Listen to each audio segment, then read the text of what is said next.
और वो भी नहीं रहा, जॉनी भी नहीं है अभी तो।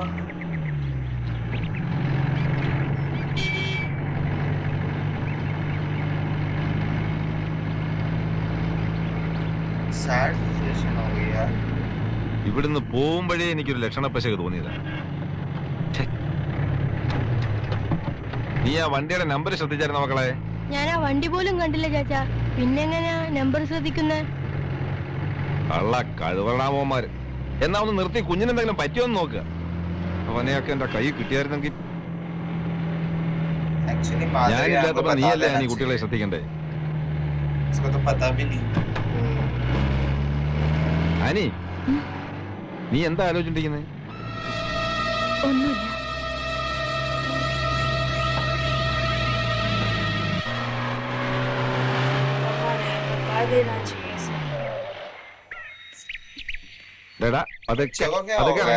ഒരാഴ്ച നല്ലോണം ശ്രദ്ധിക്കണമെന്നാ ഡോക്ടർ പറഞ്ഞേക്കുന്നത്. എല്ലാം കരിഞ്ഞോടാ? ആ കരിഞ്ഞു. മോനു വേണോണ്ട, നീ എടുക്കണ്ട. ആരുമില്ല.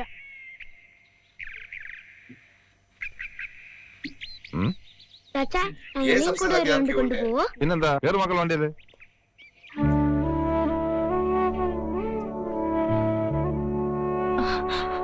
എന്താ എന്ത് പറ്റിയമ്മേ? ഒന്നുമില്ല. എന്തിനാ അമ്മ കരയുന്നേ? പേടിച്ച പോലെ ഒരു അപകടവും ഇല്ലാണ്ട് ടോണി തിരിച്ചു വന്നല്ലോ, അതിന്റെ സന്തോഷത്തിലാ. എല്ലാവർക്കും ഇത്തിരി കാപ്പി തിളപ്പിക്കാം. നീ ആ വിറയും കിട്. വിവരങ്ങളൊക്കെ അവനെ ഇങ്ങനെ അറിയിക്കാതിരിക്കുന്നത് ശരിയാണോ? അവക്ക് അവനോട് പറയാനുള്ള ധൈര്യമില്ല. അവൻ വില്ലനും കള്ളനൊന്നും അല്ലച്ചോ, മനസ്സിന് കട്ടിയില്ലാത്തവനാ, ഒരു പാവം. ഈ വിഷമം കയറി അവനിനി കള്ളുഷാപ്പിൽ തന്നെ താമസമാക്കുമെന്ന ആനയുടെ പേടി.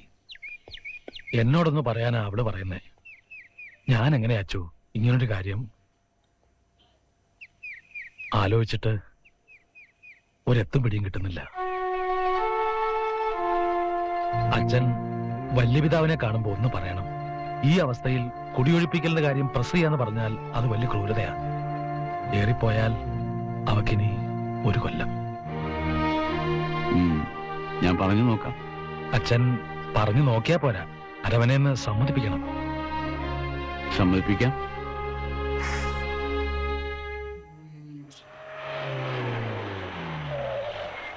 ആ നമ്മളെത്തി. ये लोग घर तक भी आ गए। पागल ही लोग हैं, फिर से भी करा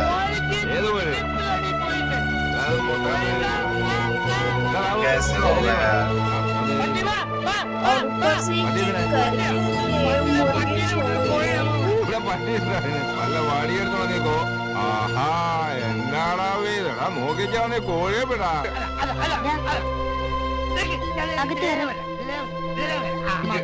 बड़ी बहन बड़ी जिम्मेदार है। കിട്ടിയടാ.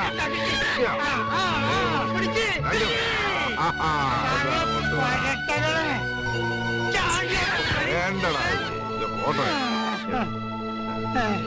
അനിയേ, കഴിഞ്ഞ ആഴ്ച മനോരമ പാലവിധി കണ്ടതുപോലെ ഇതിനെ തന്തൂരിയോ ബാംഗ്ലൂരിയോ ഒക്കെ ഒന്ന് ആക്കടി. കുടിയും കൂത്താട്ടും ഒക്കെ ഷാപ്പിലും പെരുവഴിയിലും മതി. ഈ വീട്ടിൽ ഞാനിത് സമ്മതിക്കില്ല. ഒച്ച വയ്ക്കണ്ട. സന്ധ്യ സമയത്ത് പിള്ളേർക്ക് 4 അക്ഷരം പഠിക്കണം.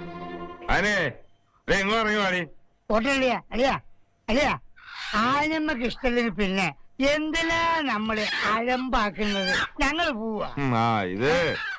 ഇതങ്ങനെ വിട്ടാ ശരിയാവില്ല. നിങ്ങള് പോവാൻ വരട്ടെ. ഇതെന്റെ വീടാണോ അതോ അവളുടെ വീടാണോ അതോ അവളുടെ തന്തയുടെ വീടാണോന്ന് എനിക്ക് ഇപ്പൊ അറിയണം. നമ്മള് പോവാ. നമുക്ക് ഷാപ്പിലേക്ക് പോവാം. ഞാനാണോ നീയാണോ ഈ വീടിന്റെ നാഥൻ? അറിയടേ, ഞാനാണോ നീയാണോന്ന്? തലയിരിക്കുമ്പോ വാല ആടോടി ആടോടി. ഓ, എന്റെ പരിചയക്കാരുടെ മുമ്പിൽ വെച്ച് എന്നെ അവമാനിച്ചതും പോരാ, ഇപ്പൊ നോക്കി പേടിപ്പിക്കുന്നു.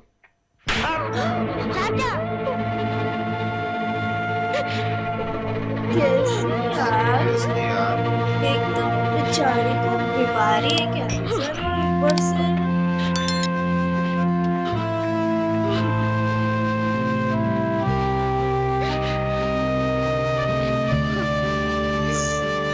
take care of them यार,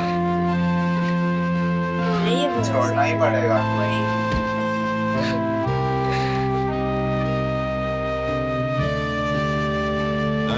ചാടി കുഞ്ഞേ, അടി കുഞ്ഞേ, ആ പഞ്ച, ആ ആ ആ. ഉം, ഉം.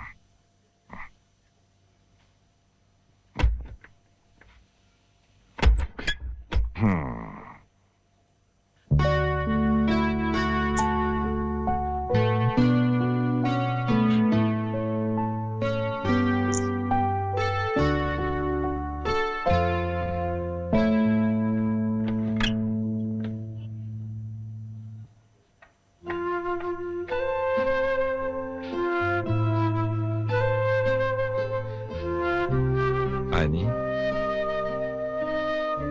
നമ്മുടെ മോൻ വലിയൊരു ആപത്തിൽ നിന്ന് രക്ഷപ്പെട്ടതിന്റെ സന്തോഷത്തിന് ഞാനൊരിത്തിരി കൂട്ടുകാരെയൊക്കെ വിളിച്ച് നമുക്ക് എല്ലാവർക്കും കൂടെ ഒന്ന് ആഘോഷിക്കാമല്ലോ എന്ന് കരുതിയ.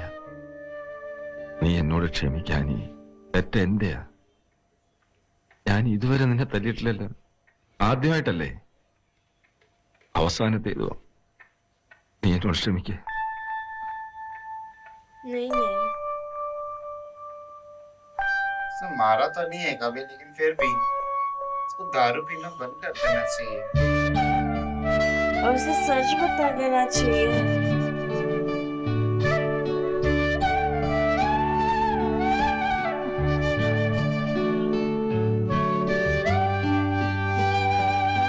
बता दे यार, क्या मैं ജോണി ഒന്നും അറിയരുതെന്ന് ഞാൻ ആദ്യം വിചാരിച്ചു. പറയാൻ എനിക്ക് ധൈര്യമില്ലാഞ്ഞിട്ടാ. ജോണിക്കൊന്നും താങ്ങാനുള്ള ശക്തിയില്ലെന്ന് അറിയാവുന്നുണ്ടാ. പക്ഷേ ഓരോ ദിവസം കഴിയും തോറും ജോണിയുടെ ഈ പോക്ക് കാണുമ്പോ ഇനിയെങ്കിലും ജോണി ഒന്നും അറിയാതിരുന്നാൽ, നമ്മുടെ കുഞ്ഞുങ്ങളുടെ കാര്യം ആലോചിക്കുമ്പോ എനിക്ക് പേടിയാവുന്നു.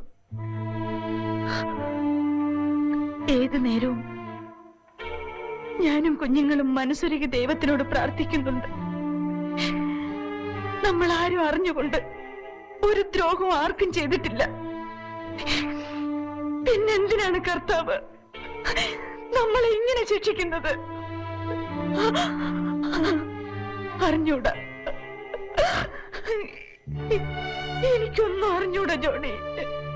ആനി പറ, എല്ലാം ഞാൻ അനുസരിക്കാം. സത്യം, ഞാൻ എന്താ ചെയ്യേണ്ടത്? ഇനി ആർക്കും ഒന്നും ചെയ്യാനില്ല. തീരുമാനിക്കപ്പെട്ടത് അനുസരിക്കാൻ നിവൃത്തിയുള്ളൂ.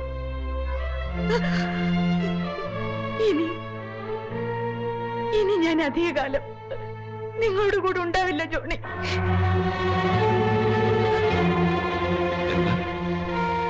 എന്താ നീ പറഞ്ഞേ?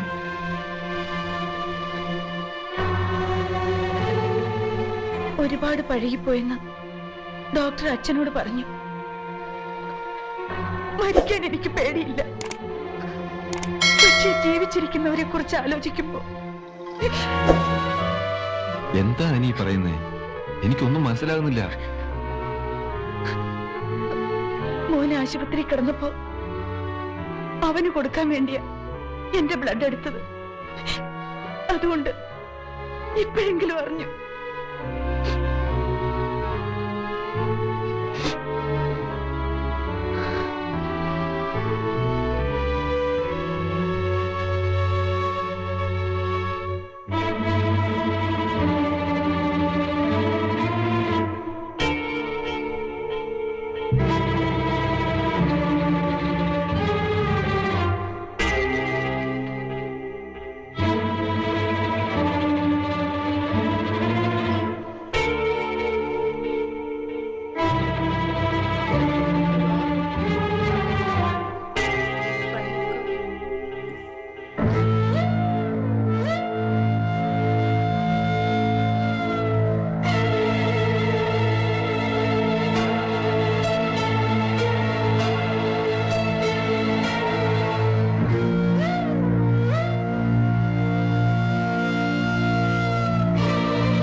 അങ്ങനെ എളുപ്പത്തിലൊന്നും ഞാൻ അവളെ മരിക്കാൻ വിട്ടുകൊടുക്കത്തില്ല അച്ചോ.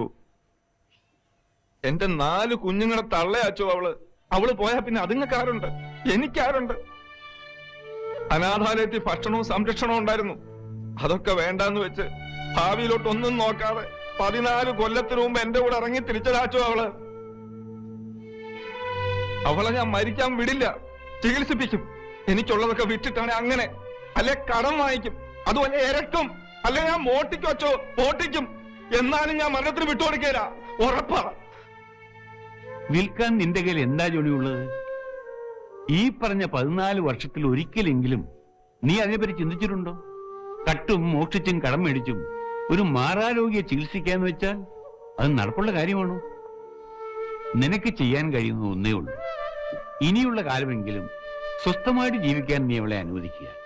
അവൾക്ക് സമാധാനം കൊടുക്കുക, അവൾക്ക് സന്തോഷം കൊടുക്കുക. എന്ത് ചെയ്യാൻ ഞാൻ തയ്യാറാണച്ചോ. ജോണി, നീ കൂടുതലൊന്നും ചെയ്യാനില്ല. ആദ്യം കുടി നിർത്തുക.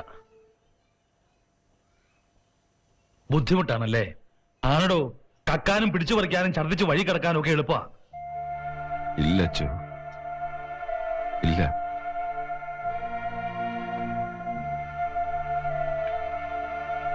നിങ്ങള് രണ്ടുപേരെയും തമ്പുരാനെ സാക്ഷി നിർത്തി ഞാൻ പറയാ, എന്റെ 4 കുഞ്ഞുങ്ങളാണ്, എന്റെ ആനിയാണ്. ഞാനിനി കുടിക്കേല അച്ചോ, സത്യം.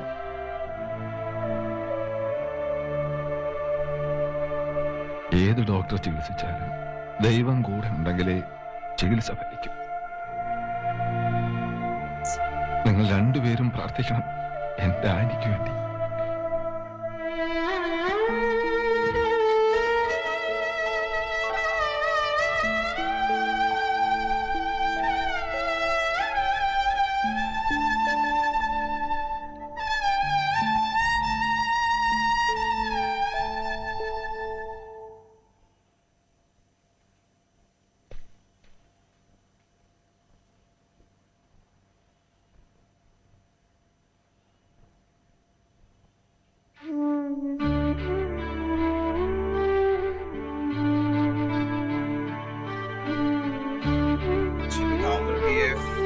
करना तो चाहिए, ऐसे पेशेंट के साथ उनको महसूस करवाना चाहिए कि उनको कुछ है।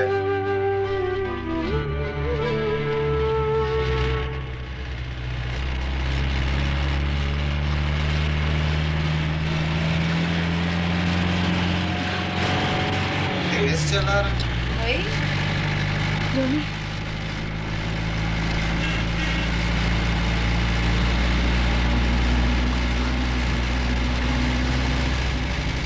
പേടിത്തിരി കൂടിപ്പോയി.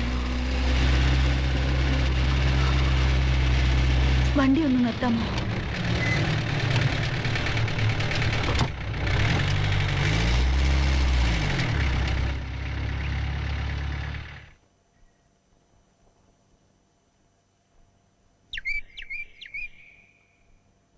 തളരരുത്.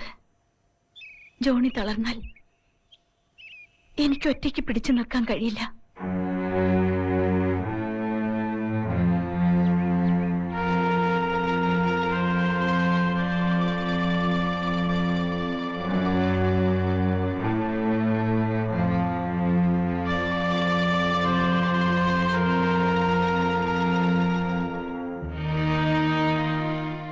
ഓർമ്മിച്ചു വെക്കാൻ നമുക്ക് രണ്ടുപേർക്കും ഒരു കുട്ടിക്കാലം ഉണ്ടായിരുന്നില്ല.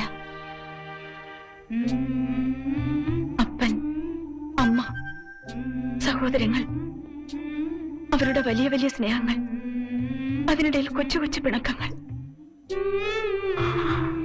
നമുക്ക് കിട്ടാതെ പോയതെല്ലാം നമ്മുടെ കുഞ്ഞുങ്ങൾക്ക് കിട്ടണം. ബാല്യത്തിന്റെ ഓർമ്മകൾ ഒരു മണിച്ചെപ്പ് പോലെ സൂക്ഷിച്ചു വെക്കാൻ അവർക്ക് കഴിയണം. നമ്മുടെ രണ്ടുപേരുടെയും സ്നേഹം അത് ഏറ്റവും കൂടിയ അളവിൽ അവരനുഭവിക്കണം. ഞാൻ കഴിഞ്ഞു പോകുന്നത് വരെ അവരൊന്നും അറിയരുത്. അവരുടെ നനയാത്ത മനസ്സുകൾ കണ്ട് എനിക്ക് സന്തോഷത്തോടെ മരിക്കണം. എനിക്കെന്റെ കുഞ്ഞുങ്ങളെ കണ്ട് കണ്ട് കൊതി തീർന്നില്ല ജോണി. എനിക്കവരെ സ്നേഹിച്ചു മതിയായില്ല. എനിക്ക് ജീവിക്കണം. ഒരുപാട് വർഷത്തെ ജീവിതം ഇനി ഒരു വർഷം കൊണ്ട് ജീവിക്കണം.